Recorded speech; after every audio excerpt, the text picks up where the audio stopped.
Hello and very warm welcome to the Amish Shackle 5858. I am Amish Shackle. Following are the news headlines which have been reported by American, European, Canadian, Asian, African, and uh, European news channels. So please let's go to the headlines. Hello and very warm welcome at Amish Shackle 5858. I am Amish Shackle.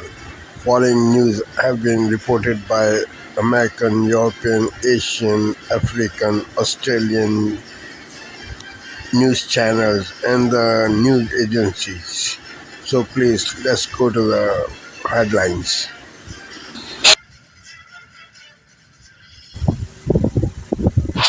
Tonight, breaking news as we come on the air, bracing for storms right now in the Northeast, potentially dangerous winds and flooding. New York City, Philadelphia, Washington, D.C. Dangerous thunderstorms and flash flood alerts as we come on tonight. It comes after deadly storms already. A mother, father, and child killed when a tree falls on their SUV. Interstates flooded, vehicles carried away into floodwaters, drivers rescued, and now these new storms set to hit this evening. We'll time it out. Also tonight, all eyes on Tropical Storm Erin, now on track to become the first major hurricane of the season in the Atlantic. Tonight, the new forecast to track right here. When does it become a major hurricane? And how close to the bottles now having it coming to the East Coast? Also just in, a passenger on a flight across the country to Los Angeles arrested. Police escorting him off the plane. The airline says for allegedly assaulting flight attendants and other passengers. The passenger was restrained twice, breaking free both times. The airline says then becoming violent again. Tonight, 2 days now until this high-stakes summit, President Trump, Vladimir Putin. Tonight, the president is asked, will Putin face consequences if Russia does not agree to stop this war after the summit? Tonight, President Trump now vowing severe consequences, and President Zelensky saying Putin is bluffing. Tonight, the federal takeover of policing in Washington, D.C., the National Guard taking up positions near the National Mall.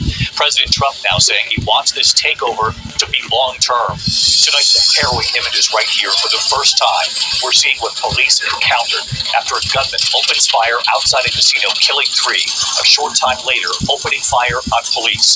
The gunman hiding behind the tire of a truck. Tonight, the deadly shooting near a school bus stop. A woman shot and killed while walking a young girl to the bus. There is news tonight. A 20-year-old American pilot has been stuck for more than a month in Antarctica. Why he says he can't leave. The alarming images just off the East Coast tonight, the paddleboarder, and multiple sharks swimming right there in the water. Tonight, Dallas Cowboys owner Jerry Jones and what he's now revealing about his very personal battle. America Strong tonight, the young woman finding the diamond in the rough. She discovered a 2.3-carat diamond in one of the few places the public is allowed to search for diamonds themselves. And tonight, right here, her plans for that diamond now. And tonight we have news of a wide-ranging coffee recall involving 48 states. The concern over glass.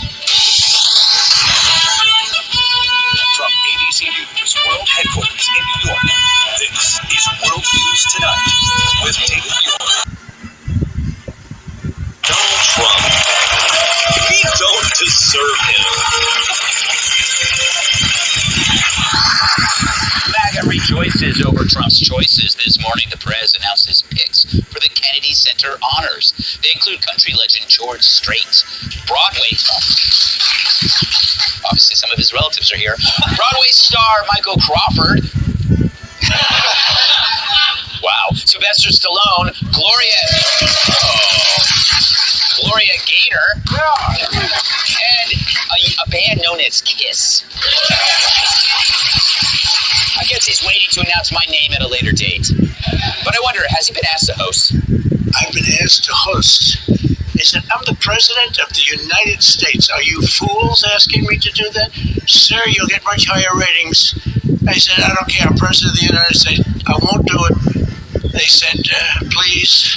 And then Susie Wells said to me, sir, I'd like you to host. I said, okay, Susie, I'll do it. So I have agreed to host. Do you believe what I have to do? And I didn't want to do it. Okay, they're going to say he insisted. I did not insist. That's Trump for you, already anticipating how the left-wing media will paint it. But have the Kennedy Center honors been the most prestigious award since 1978?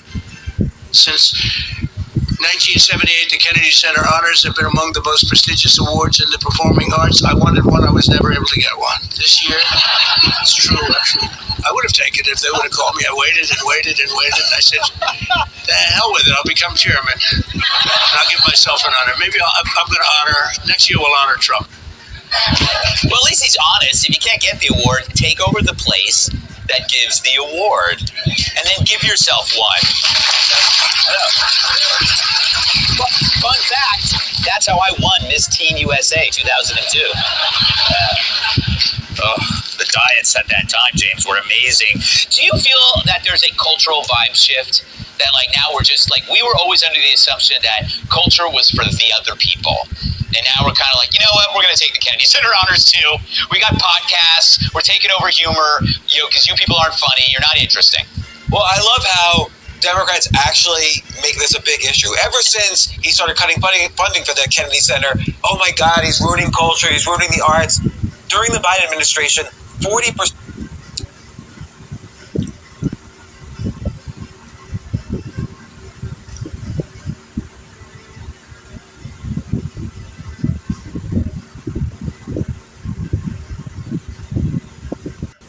As Trump talks tough, warnings Russia of severe consequences if a peace deal isn't brokered. If the first one goes okay, we'll have a quick second one. I would like to do it almost immediately. And we'll have a quick second meeting between President Putin and President Zelensky and myself if they'd like to have me there. The small boats crisis takes a grim turn as a record 106 illegal migrants are crammed into a single mega dinghy. So, are politicians like Shadow Justice Secretary Robert Jenrick and the Shadow Home Secretary Chris Philp right to confront the crisis head-on in Calais? GDP figures for April, May and June will be released in an hour, but is it going to spell trouble for the Chancellor's autumn budget? It's a nerve-wracking final wait for thousands of students and their families across England, Wales and Northern Ireland today as A-level results are set to be released at 8 a.m. The Education Secretary will be on breakfast just before 9 o'clock this morning. And could potholes be getting worse because of the recent heat waves? Well, apparently so. We'll find out just how broken Britain's roads are. Good morning. They were in touching distance of a second trophy in a matter of months, but Tottenham surrendered a 2-goal lead late on against PSG before losing the penalty shootout with a post-match reaction for the UEFA Super Cup final throughout the morning. Hello there, good morning. It'll either be a day of thundery showers or continued warm sunshine. To find out which one will affect you, stay tuned and I'll have all the details. Just gone 6 o'clock. I'm Stephen Dixon. I'm Ellie Costello and this is GB News Breakfast. Proper steam pudding. Yeah, Oh. the best kind. With custard. Or ice cream. Yes, Rice pudding. Rice pudding. That's yeah. rogue. At least a bit of cream. That's really rogue. Oh, no, I like a rice pudding. No. Yeah, rice pudding with a bit of cream and maybe a bit of jam. Oh, not jam. There's nothing good about rice pudding, Asian. Not one. Disagree. Disagree. A good sponge pudding, very good, but apparently only 2% of British households are eating a daily homemade pudding, and that is down from 26% in the 70s. Did your mum used to make you? Yeah. Really? Yeah. Bread and butter pudding, do you know? Yeah, That's a bread good and one. butter pudding. Now you're talking. There's a lot of like treacle steamed pudding. Yeah. On this Wednesday night, turbulence ahead. We're praying that we can come back on Monday. The disruptions of Air Canada flight attendants strike or get locked out. Newfoundland and Labrador's multi-billion-dollar wildfire fight. New Brunswick's intensifying flames. And what all these fires across Canada mean for aquatic life. Those can have a whole host of problems. Under scrutiny, why the Supreme Court is re-examining the ability of governments to override Canada's Charter of Rights and Freedoms. Plus, a 10-year-old chess champion. She continues to push through and break new boundaries. A girl who made all the right moves to land in the history books.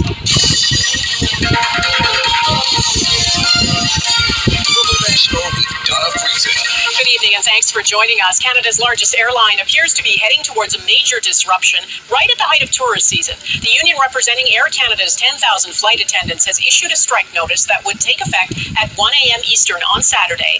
And the company says it may lock them out if no deal is reached before then. And to prepare for that possibility, it will gradually begin suspending flights starting on Thursday. If Air Canada... Tonight, hours before that major summit, the president's warning to Vladimir Putin. President Trump warning of severe consequences if Russia doesn't end the war in Ukraine. As world leaders meet, President Zelensky warning Putin is bluffing as Russia intensifies its assaults. Our Richard Engel on the ground in Ukraine tonight. Also, Chattanooga recovering from flash flooding. 3 feet of water, drowning areas. Rescuers loading people into rafts in the dark as a man helps save a driver stuck in water up to his neck. Now the new round hitting the Northeast and the flood emergency in Alaska. Entertainer-in-chief President Trump taking over the Kennedy Center honors, announcing he's hosting and that he personally selected this year's honorees, including Kiss, Gloria Gaynor, and Sylvester Stallone. The rash of armored truck heists, robbers carrying AR-15s going directly for bags of cash. In one case, stealing more than $2 million. Are they all connected? We take you inside underground cartel tunnels, big enough to traffic drugs and people, the crackdown, and the exclusive video we obtained showing a possible human trafficking operation. The young aviator stranded in Antarctica after a flight into history ended in an icy detour. This is NBC Nightly News with Tom Yamas.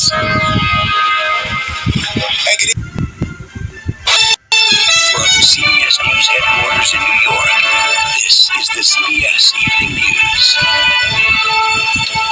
Good evening, I'm Maurice Dubois. John Dickerson is on assignment. President Trump raised the stakes today for his face-to-face meeting with Russian President Putin this Friday. Mr. Trump warned there will be very serious consequences if Putin does not agree at that summit in Anchorage, Alaska, to end the war with Ukraine. But at the same time, the president tried to lower expectations. He said that if the first meeting goes okay, we'll have a quick second one. A meeting that he said would include Ukraine's President Zelensky, who will not be at the Friday summit. Ed O'Keefe keeping score at the White House. Ed, some tough talk from the president just 2 days before that meeting with Putin. That's right, Maurice. As the two leaders head towards their Friday meeting, European leaders, including Zelensky, are urging the president not to give up too much to Vladimir Putin. President Trump today admitted there may be little he can do to get the Russian leader to stop the fighting. It is here at Joint Base Elmendorf-Richardson in Anchorage, Alaska, where President Trump will meet Vladimir Putin on Friday, a base still used to track and deter Russian aggression. Ahead of the widely anticipated face-to-face, the leader who isn't invited, Volodymyr Zelensky, pressed Trump today on a video call to push the Russian leader for a ceasefire. Putin is bluffing, Zelensky said he told Trump and other European leaders, and is building up forces along the Ukrainian front to show he can occupy all of Ukraine. It's going to be a very important meeting. In Washington, Trump said he told the Europeans Friday is just the start. There's a very good chance that we're going to have a second meeting, which will be more productive than the first, because the first is I'm going to find out where we are and what we're doing. European leaders wanted to talk to Trump beforehand out of concern he might make concessions to Putin when they meet alone. And today, the president admitted he may struggle to convince Putin to stop targeting Ukrainian civilians because it hasn't worked before. I guess the answer to that is no, because I've had this conversation.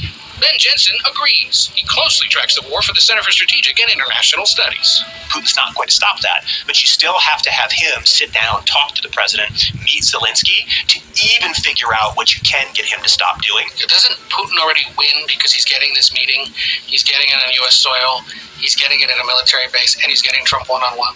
If you buy this view that Putin is a master of information warfare, which I frankly do, I mean, remember, this is a guy who grew up in the KGB, learning how to lie, cheat, steal, and assassinate. This is someone who actually is seizing this moment for domestic propaganda value. And we are still 2 days away from the summit. A lot can change between now and then, of course, but Zelensky, did he make any headway?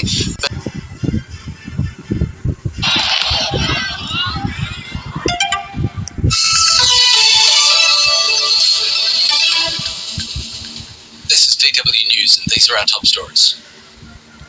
Ukrainian President Volodymyr Zelensky and German Chancellor Friedrich Merz have held a video call with Donald Trump ahead of his meeting with Vladimir Putin on Friday. Chancellor Merz called the talks constructive and expressed hope for peace in Ukraine. Both leaders insisted that a ceasefire must come first in any agreement. The Israeli military says it has approved the main concept for a renewed offensive in the Gaza Strip. Israel has faced widespread condemnation after announcing it would take over Gaza City. The plan is yet to be implemented, but Gaza's Civil Defense Agency said Israeli airstrikes on the city have intensified in recent days. Southern Europe is battling dozens of wild heat waves, baking much of the continent.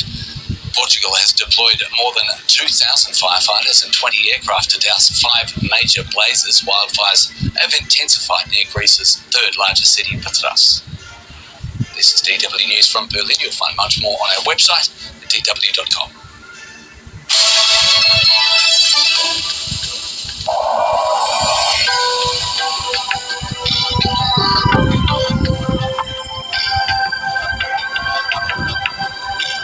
The consolation prize for Volodymyr Zelensky.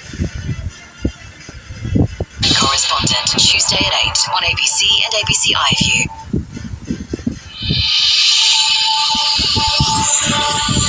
Today, the government's upcoming economic roundtable labelled choreographed after a leaked Treasury document revealed a list of possible outcomes.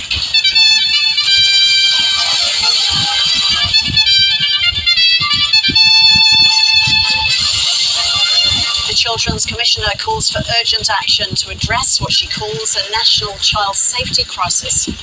Child safety and well-being has not had the priority that other issues have had. A man admits to killing a woman whose body was found at a Melbourne rubbish tip last year. And Carlton and Collingwood kickstart the AFLW's 10th season tonight in Melbourne.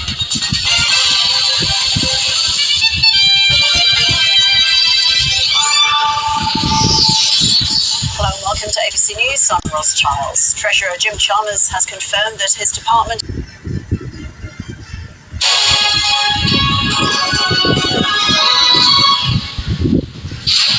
Good morning, it's 6 o'clock. We start with breaking news. The government has just announced that Ukraine's President Volodymyr Zelensky will visit Downing Street this morning. European leaders are about to hit Russia with more sanctions if tomorrow's showdown talks between Donald Trump and Vladimir Putin fail. It's Thursday, the 14th of August. Your headlines. President Zelensky goes to Downing Street. He'll be greeted personally by the Prime Minister when he arrives later this morning. Also ahead, an anxious wait for hundreds of thousands of A-level students who'll get their results at 8 o'clock this morning. Spain asks for help from other European countries for wildfires that are raging across the country. And in sport, Tottenham throw away a 2-goal lead against Paris Saint-Germain in the UEFA Super Cup final.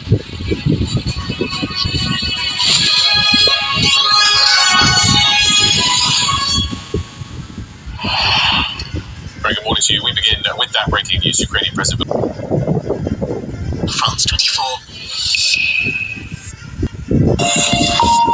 Good morning, I'm Oliver Farry and this is Daybreak. European leaders stand with Ukraine as they urge Donald Trump in a video call not to sideline Volodymyr Zelensky's government ahead of Trump's summit with Vladimir Putin in Alaska on Friday. Zelensky also warns the US president that Putin is bluffing. Israel intensifies operations in Gaza after the army approves Benjamin Netanyahu's plan to occupy Gaza City, despite previous reports of tensions between military top brass and the government. Heavy rain forces the adjournment of the closing arguments in the trial of Hong Kong tycoon and pro-democracy activist Jimmy Lai. Former owner of the Apple Daily newspaper faces up to life in prison if found guilty on charges of collusion with foreign forces under the 2020 national security law. And Peru's president signs into law a bill that will grant amnesty to the armed forces and militias convicted of crimes during the conflict against far-left insurgents in the 1980s and 1990s. Human rights groups said a bill betrays the victims of the conflict, in which 70,000 people were killed and 20,000 went missing.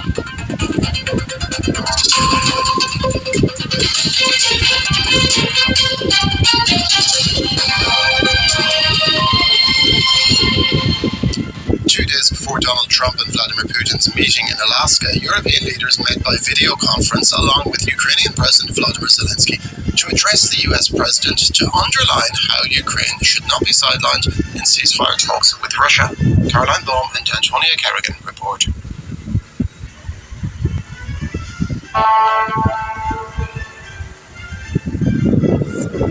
This is Asia Now. Hello and good afternoon. It's 12 p.m. in Singapore and Hong Kong, 9:30 a.m. in New Delhi, 11 o'clock in Jakarta. I'm Yasmin Yonkers. At this hour, Donald Trump warns his Russian counterpart that serious consequences will follow if he doesn't agree to a ceasefire in Ukraine. But if Friday's summit goes well, the U.S. leader is proposing round 2 with Volodymyr Zelensky. Severe weather in parts of Asia, from downpours in South Korea's capital to sweltering temperatures in Japan. Downgraded storm Podul also descending on eastern China after lashing Taiwan. And head of Bangladesh's caretaker government, Mohammad Yunus, tells CNA his country will hold legitimate elections next February. But before that, a race to complete sweeping reforms to ensure the polls will be free and fair.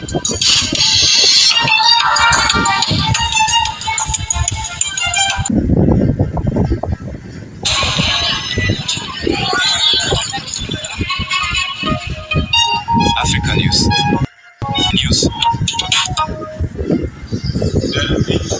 In South Sudan's People area, crime is rife. But the region has now found an unusual weapon in the fight for justice: a mobile court. The last person, he murdered somebody, then they came to the police, they report their issue, and they brought the suspect to the court. Yeah. So, ANMIS, with the initiative of supporting the mobile court, it has helped the people of South Sudan a lot. Yeah, because it has saved the life of many. Because when the generation like here in the people area, when they go there, the casualties can go up because they just used guns. Over the course of 4 weeks, the court has handled 16 complex criminal cases. The result, 5 offenders were convicted. Most of the cases now has been handled by the courts according to the issues of the law. So nobody now, I believe, nobody will be returning back to take his or her rights by the using of the hands in terms of the events, in terms of what. Because the court now has the jurisdiction and it is playing a very important role in the issue of the solving the cases. The court's effect on the community has been positive, inspiring more victims to come forward with their cases. There is an increase of the people trusting the justice system, people coming forward with the cases to the justice. It is a great success for the judiciary, the judges, the lawyers, and I think that is the way we have to move forward, and we have to keep that momentum ongoing, because the judiciary, the justice system is necessary, and it is paramount for a sustainable peace and the development of any society. While the mobile court has been a success, delivering justice in the long run remains a challenge. It is why the South Sudan judiciary plans to appoint a permanent judge. The British Army says it will crack down on sexual abuse after a new report found soldiers in Kenya are still using sex workers, despite a ban put in place 3 years ago. The Army commissioned an inquiry last year following allegations that troops at a training base in Nanuki were still engaging in transactional sex. Soldiers have also been accused of rape. In 2022, the Army banned all sexual activity involving the abuse of power, including buying sex while abroad. But the report published last week found that soldiers were still using sex workers at a low to moderate level. In June, a British soldier was sent home after being accused of raping a woman in Nanuki. In 2012, another woman, Agnes Wanjiru, was killed after being seen leaving a bar with British soldiers. An inquest in 2019 concluded that she was murdered by the troops, although no one has been charged. The Army says it's implementing new measures to stop sexual abuse, including making it easier to discharge soldiers who engage in transactional sex and introducing a new training program on the issue. In Gabon, major decisions emerged from a two-day government seminar this week. The Council of Ministers announced a sweeping amnesty for those involved in the 2023 coup and the failed 2019 uprising, including key figures like Keliondo Obiang, now set for release. The move aims to turn the page and foster national reconciliation. Meanwhile, President Oligui Nguema is pushing an ambitious economic agenda, targeting 10% growth by boosting local value and slashing raw material exports. To cap deficits, tax exemptions will end with tighter spending controls. And in a bid to protect jobs, sectors like hairdressing, phone repairs, and artisanal gold mining will now be reserved for Gabonese citizens, part of a broader push to formalize the economy.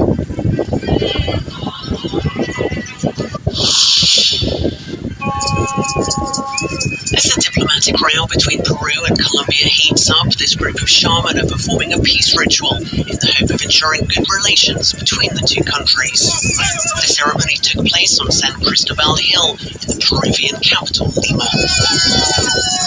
We've performed a ritual so that there's peace and tranquility in this strong act here, transmitting all the energy of Peru so there'll be no war, no obstacles, no hindrances here in Peru. The dispute involves the small island of Santa Rosa that emerged in the middle of the Amazon River last century. It's now home to some 3,000 people. Both countries claim ownership, citing different historic agreements. Peru has said it's willing to engage in dialogue, but won't cede its territory.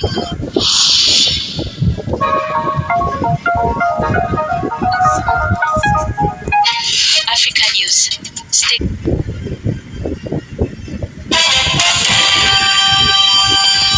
Good evening, I'm Amna Navaz. Jeff Bennett is away. On the NewsHour tonight, European leaders underscore their priorities and red lines for any Ukraine ceasefire deal ahead of President Trump's summit with Russian President Vladimir Putin.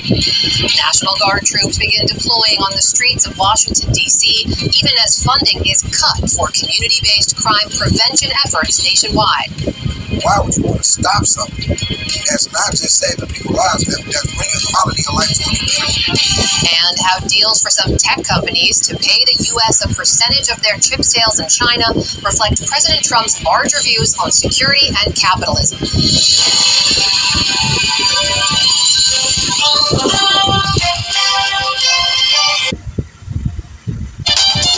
Welcome to Democracy Now!, democracynow.org, the War and Peace Report. I'm Amy Goodman.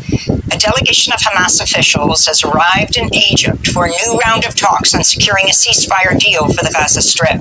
Their trip comes as Israeli forces press deeper into Gaza City as part of a plan to forcibly displace nearly 1 million Palestinians and push them into camps further south. Over the past 24 hours, at least 8 Palestinians, including 3 children, have reportedly starved to death due to Israel's months-long blockade on food, including infant formula. Meanwhile, Israeli attacks over the last day killed at least 123 people and injured nearly 440 others. Among the dead are Palestinians bombed by Israel as they sold water on the streets of Gaza City. This street, which is full of displaced people from Beit Hanun and from all over the Gaza Strip, was hit by a missile.